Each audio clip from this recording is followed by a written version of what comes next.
campers. So, number two, one of the common things about Bigfoot that I just hate for people to say, and let me preface this by, I am not a smart man, okay? I'm not the climax of human intelligence here. I hear a lot, especially on someone who I'm just not going to name, using pseudoscience and basically saying you can't replicate the angle of a Bigfoot's walk because humans don't.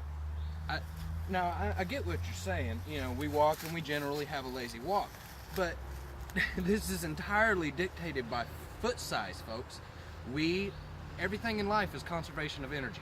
So say I have this here in my shitty favorite hiking shoes because they're so beat up, but I can do this with my shitty hiking shoes. Now, all right, my foot, I wear a size 9.5 because I'm just a little feller. But let's say I was a Bigfoot. My foot would be roughly to the end of this stick, wouldn't you say? About 2 feet long, maybe, a little more. Now, if I'm walking, now go ahead and back up there.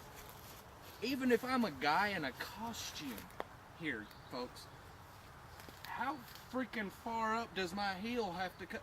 You see this angle? Mm-hmm. Oh my goodness. Well, that's disproven with common fucking sense, guys.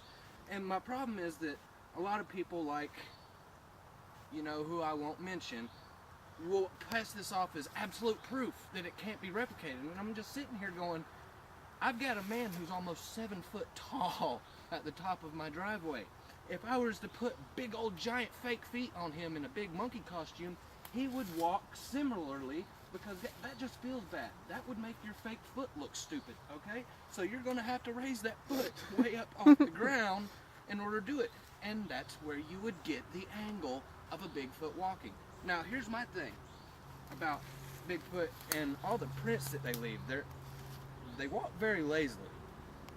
Now, any tribal people, any animals you see when they're hopping around the wood, and like I said, I'm a very skeptical believer, but when you see animals and stuff in the woods, all their feet are generally really, really small because they're prancing and toppling over all kinds of stuff. And I know the feeling. I've got really burnt feet, so I also have to tiptoe, and this is probably why it dawned on me much sooner than most other people.